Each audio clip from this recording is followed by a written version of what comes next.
Coach, can you just talk about, obviously it's got to be a tough decision whenever a kid's throwing a no-hitter, but there's bigger pictures obviously involved. But can you just talk about, the thinking behind the decision to take Aiden out? Or? I've got a lot of tough decisions to make during a game. That wasn't one of them. Okay.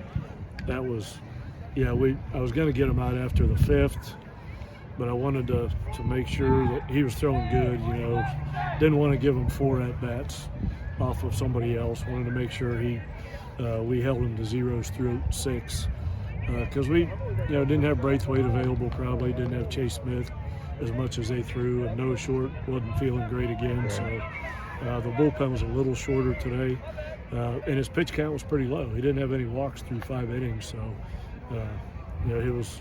That wasn't any decision at all to take him out. What do you tell a kid in a situation like that, though? It's not like it was, a 6-3 ball game, in the middle of the week. I mean, it's a no-hitter. We didn't even talk about it, to be honest with you. When he came out, I said, great job, that's unbelievable.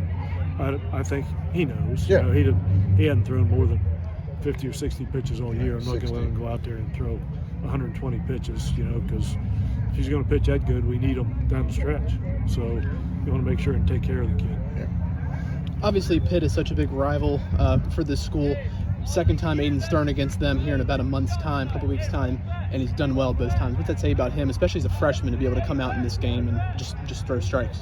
Yeah, he's a Pennsylvania kid, and I think he's got 4 starts on the year. He's got 2 Pitts and 2 Penn States, and he takes a lot of pride in that. And I think I told you guys last time he pitched, he's getting a little bit better every time out.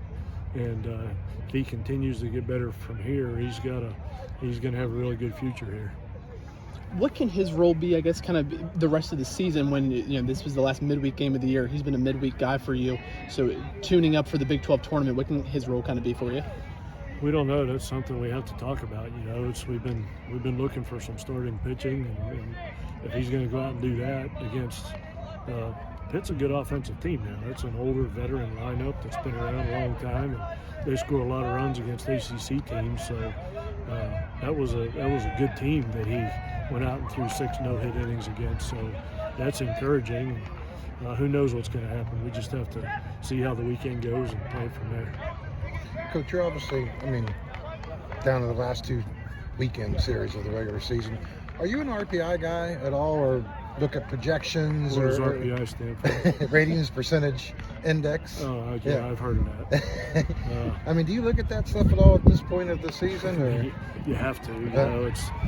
You don't ever want to play a game and tell the team, hey, this is for the RPI.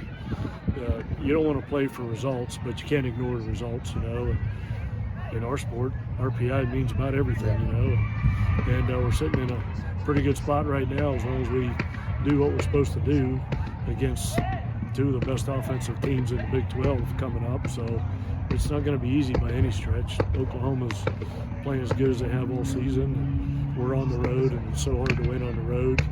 But to get down there and win a game or 2 would, as far as the RPI goes, would really give us a boost. Do guys on the team look at it, talk about it at all? Do they even care? I can't imagine they don't look at it.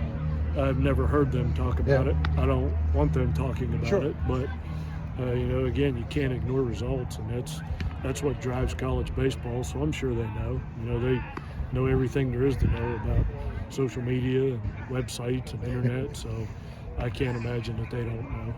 But we don't ever have that discussion. Yeah. Vic's been struggling a little bit at the plate here recently. Do you think it was important for him to see that ball come off the bat the way it did there in the middle of the game? It was important for me to see it come off the bat. That's one of the farthest balls that's ever been hit at this field that direction. It went on the roof of my office up there, and that's what we're trying to get Victor to do. He's hitting in the number 3 hole in a Big 12 lineup. He needs to do more of that. And if he can do that and create a presence at the plate that people just can't give him really good pitches to hit like that, or he's going to do that. That's a whole different mentality for him if he starts hitting the ball out of the park. Coach, do you feel confident that you'll be able to play 3 times with Pitt again next year? Man, I hope so. It just makes a lot of sense to me to play them here, play them at their place, and play them once at PNC. It's good for the fans. It's good for our fans, their fans, Pirate fans. It's great for the kids. It just makes a ton of sense to me.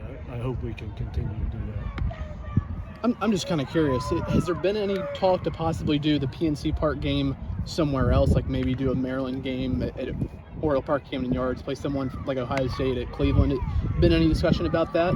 I've asked some of those teams to do that. Nobody's taken us up on the offer yet. I don't know that other big league teams are as accommodating to college teams as the Pirates are to us. So we're very thankful that they let us play up there. So as long as they do, yeah, that'd be pretty cool. You know, a lot of kids have on their bucket list to visit every MLB stadium in their lifetime. How cool it would be to play our entire schedule in Major League stadiums. Don't think that's possible, but yeah, it's just a great experience for the kids, and you know, it helps prepare us for the conference tournament down there at Globe Life. You know, that's a big league park, and you know, when you play in those stadiums that have 20,000, 30,000 seats, and you only have 3,000 fans, that's something you got to get used to. So, as many opportunities as we can get to play in those parks, we'll take advantage of it.